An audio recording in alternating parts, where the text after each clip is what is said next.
Well, hey, people living in Southwest Detroit say they have had enough with the odor coming from the Marathon refinery. They held a news conference in response to the strong smell across Metro Detroit, and 7 Action News reporter Nia Harden is showing us how this is affecting those who live nearby. Right now, I'm standing in someone's backyard. This is near Schaefer and 75. You hear that noise? That's coming from the freeway, all that traffic. And just beyond that is the Marathon refinery. The smell coming to neighbors who live over here. That's why they say they're concerned. Shut it down! Shut it down! Protesting after a foul smell of gas. The odor coming from a Marathon refinery near 75 and Schaefer yesterday reached areas in Macomb County. Marathon is making repairs and says they didn't detect any dangerous substances in the air, but neighbors don't trust it, saying it's not the first time. Denise Taylor has lived near the refinery since she was a child. She invited us into her home to talk about what it's been like. It's just been one headache after another. In 2005, Denise began having concerns about the refinery. My mother had heart failure, and my dad, he had cancer of the mouth.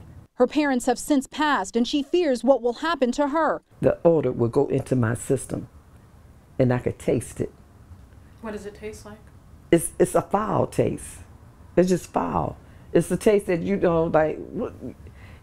normally don't put into your system.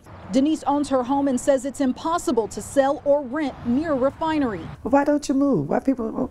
It's hard. It's hard to pick up and move. She and neighbors have put a sign out their window telling Marathon to buy their home, but nothing's changed. They want action. The mayor, he could put a voice on it. It would help a lot just to even think that he even cared about us over here. The city says that Mayor Duggan has stood with neighbors in the past on issues related to the refinery. The city also says that it understands the concerns of neighbors, but says the problem is under the jurisdiction of the Michigan Department of Environmental Quality, and the city has no legal authority in the matter. I'm praying every day, Lord, keep me. Marathon says those repairs should be complete by today. In Southwest Detroit, I'm Nia Harden, 7 Action News. All right, Nia, thank you. And we did reach out to Marathon for a comment, and a company spokesman says Marathon Petroleum invested hundreds of millions of dollars in its Detroit refinery to continually reduce its emissions and improve its environmental performance. He also says 97% of the emissions in a 2-mile radius come from other industries such as steel production, power generation, automobile manufacturing, and others.